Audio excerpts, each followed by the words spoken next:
مورخین کا کہنا ہے کہ حضرت عیسیٰ علیہ السلام ہیرود اعظم کے عہد میں پیدا ہوئے، جیسا کہ کہا گیا ہے کہ وہ اہل روم کا باج گزار تھا اور یہودی نہ تھا بلکہ رومی تھا، جو حضرت یعقوب کے بڑے بھائی عیسو کی اولاد تھے۔ یہودی اس کو غاصب سمجھتے تھے اور اس سے ناخوش رہتے تھے، تاہم اس نے سردار ایک کاہن کی لڑکی سے شادی کی اور ہیکل کی ازسر نو تعمیر کی۔ اس کی آرائش و زیبائش پر بے شمار دولت خرچ کر کے یہودیوں کے دل میں غر کرنے کی بہت کوشش کی۔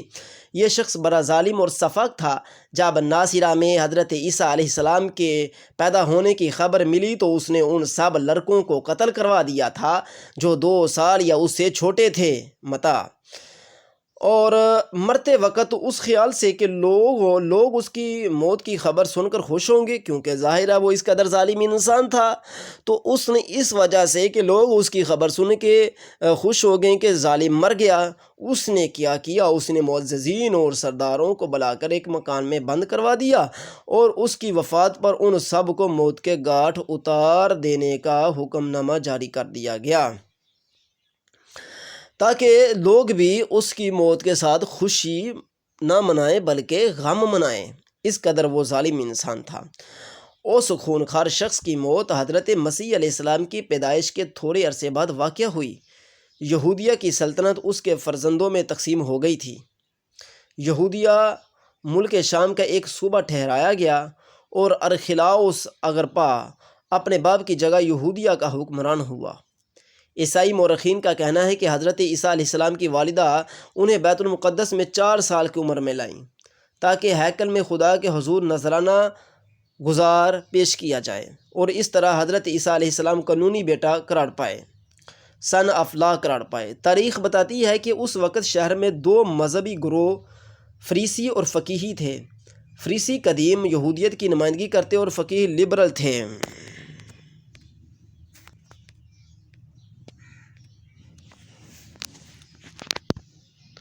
تاریخ بتاتی ہے کہ اس وقت شہر میں 2 مذہبی گروہ فریسی اور فقیہ تھے۔ فریسی قدیم یہودیت کی نمائندگی کرتے اور فقیہ لبرل تھے اور اپنے آپ عقائد میں دونوں کو گروہ متشدد تھے۔ ان کے علاوہ ایک تیسرا گروہ وہ ان لوگوں کا تھا جن میں مذہب کا فقدان تھا، جو انسانی حیات و جذبات کو اہمیت دیتا تھا، عیش و عشرت کو مقصد زندگی گردانتا تھا اور بیت المقدس کے تھیٹروں اور کلبوں کی سرپرستی کرتا تھا۔ اول و ذکر دونوں طبقوں کے رہنما نیک اور سادہ تھے، جبکہ مؤخر و ذکر طبقہ کے سرپرستی بادشاہ اور اس کے درباری کرتے تھے۔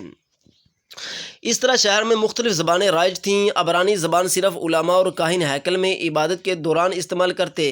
عام لوگ فلسطینی آرامی بولتے۔ حضرت عیسیٰ اور ان کے حواریوں کی زبان تھی اور شاہی دربار کیمپ میں سادہ یونانی رائج تھی۔ عام لوگ فلسطینی اور آرامی زبان بولتے تھے۔